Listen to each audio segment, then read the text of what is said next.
Depuis sa conception jusqu'à aujourd'hui, la chapelle Notre-Dame du Haut suscite des réactions contrastées. Oscillant entre enthousiasme et écœurement, elle demeure l'un des édifices religieux les plus clivants au monde. Il existe, au sommet d'une colline tranquille de l'est de la France, un bâtiment qui semble défier toutes les règles de l'architecture. Un lieu où le béton se transforme en sculpture, où la lumière devient presque spirituelle et où chaque mur semble raconter une histoire. Au premier regard, certains visiteurs pensent voir un vaisseau échoué sur la colline, d'autres parlent d'une coquille géante posée sur la terre. Pourtant, ce bâtiment est une chapelle devenue l'une des œuvres les plus célèbres de l'architecture moderne. Bienvenue à la chapelle Notre-Dame du Haut sur la colline de Bourg-les-Monts à Ronchamp.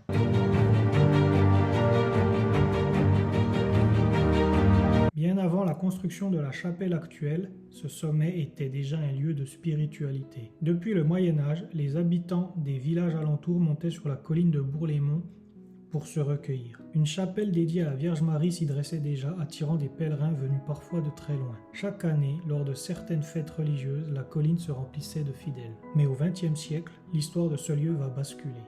En 1944, à la fin de la Seconde Guerre mondiale, la région est violemment bombardée, la chapelle est détruite. Le sanctuaire disparaît presque entièrement sous les ruines. Pendant quelque temps, il ne reste plus qu'un paysage marqué par la guerre et une colline silencieuse. Pourtant, malgré la destruction, les habitants continuent de venir ici. Le lieu n'a pas perdu son sens, et peu à peu, une idée commence à émerger, reconstruire une chapelle. Mais pas une simple reconstruction, un nouveau symbole.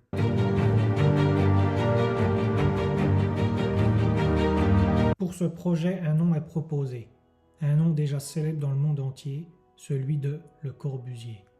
À cette époque, l'architecte est déjà une figure majeure de l'architecture moderne. Ses bâtiments, ses théories et ses projets ont profondément transformé la façon de penser la ville et l'habitat.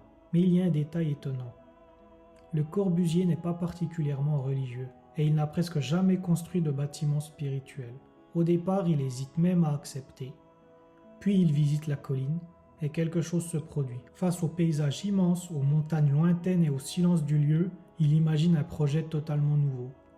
Il ne veut pas reconstruire une église classique, il veut créer une expérience spirituelle à travers l'architecture.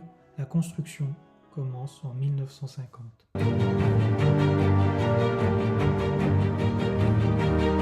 Lorsque la chapelle prend forme, elle surprend immédiatement. Rien ne ressemble à ce bâtiment. Les murs sont épais, irréguliers, presque comme des falaises blanches. Ils ne sont pas droits, ils se courbent, se plient, s'inclinent légèrement.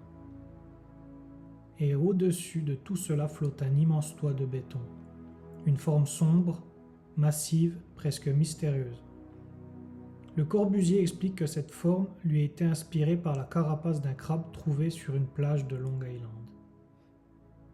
Et d'autres y voient un navire renversé ou une aile immense posée sur la colline. La chapelle semble à la fois lourde et légère, massive mais prête à s'envoler. Elle n'impose pas seulement une architecture, elle crée une émotion.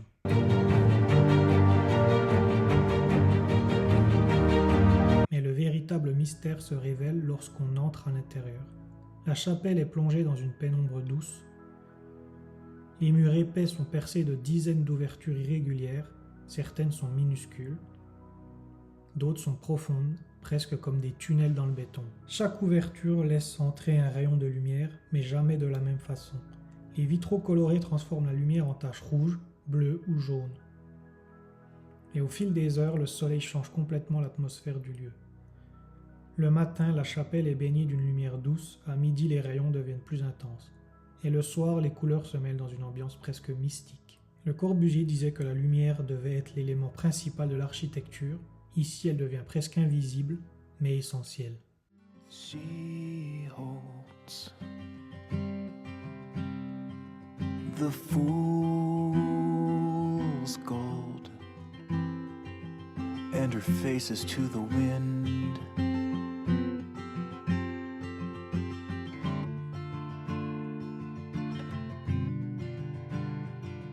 And she holds the fool's gold. Yeah, it's easy to... Autour du bâtiment, le projet ne s'arrête pas au mur, car le site accueille souvent des pèlerinages rassemblant des centaines de personnes, Pour cela, Le Corbusier imagine un autel extérieur. Une grande esplanade permet aux fidèles de se rassembler face à la chapelle. La colline entière devient alors un lieu de célébration. L'architecture ne se limite plus à un bâtiment, elle englobe le paysage, le ciel, les arbres, les collines voisines. Tout fait partie du sanctuaire.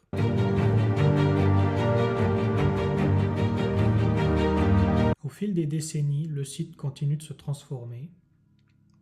En 1975, un campanile est construit pour accueillir les cloches. Ce projet est réalisé par l'ingénieur et designer Jean Prouvé.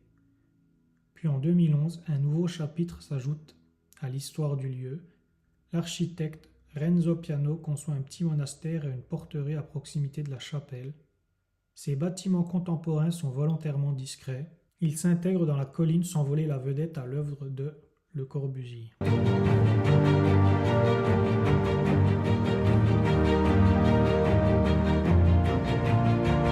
Lorsque la chapelle est inaugurée en 1955, les réactions sont partagées.